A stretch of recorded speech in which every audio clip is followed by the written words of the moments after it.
मंडळी रामकृष्ण आहे. माणसाच्या बाबतीत विचार केला तर माणूस समाजशील असा प्राणी आहे. त्याला समाजात राहणं आवडतं. फार फार वर्षापूर्वीचं आपण जर पाहिलं तर माणूस समूहाने राहत होता.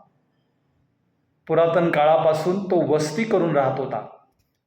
कदाचित याच समूहातून वाड्या, वस्त्या, गावं, खेडेगावं निर्माण झाली असावीत. या समूहातूनच माणसाला मित्र मिळाले असावेत, स्नेहीजन मिळाले असावेत, माणसाला कुटुंब मिळालं असावं. खरं तर एकमेकांच्या सहवासात माणसाची प्रगती झाली आणि नंतर पुढच्या काळात माणसाला अनेक समविचारी माणसं भेटत गेली. ही सगळी समविचारी माणसं एकत्र राहू लागली आणि यातूनच माणसाला संगती लाभली, माणसाला मित्र लाभले.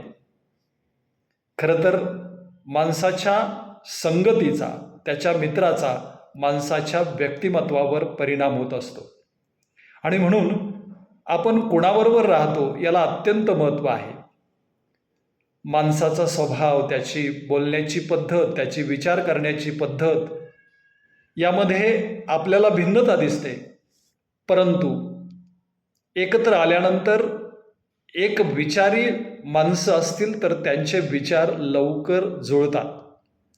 सुसंगती सदा घडो, सुजन वाक्य कानी पडो. कविवर्य मोरोपंतांनी ही ओवी आपल्याला दिलेली आहे. खरं तर या ओवीतून संगतीचं महत्त्व त्यांनी आपल्याला विशद केलेलं आहे. यामध्ये ते सुसंगती असा शब्द प्रयोग करतात. सुसंगती म्हणजेच चांगल्या माणसाची संगत होय. सुसंगती याचाच अर्थ सज्जन माणसाशी असलेली आपली मैत्री होय. माणसाने सतत चारित्र्य संपन्न गुणवान माणसाच्या संगतीत राहावं.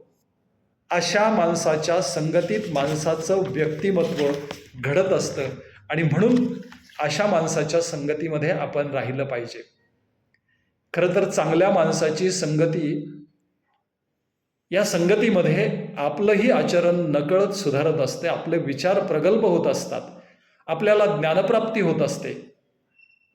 या माणसाच्याकडून अनेक सुविचार आपल्या कानी पडत असतात आणि म्हणूनच आपण आपलं मन शुद्ध करून अशी मैत्री जोडली पाहिजे.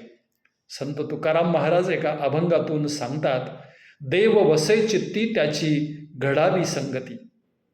ज्याच्या चित्तामध्ये, ज्याच्या मनामध्ये देव आहे अशा माणसाची संगती मला दे.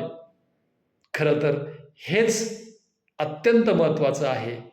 आपणही चांगल्या माणसाबरोबर मैत्री करा, त्यांच्याबरोबर संगती करा आणि आपल्या व्यक्तिमत्वाचा विकास करा. धन्यवाद.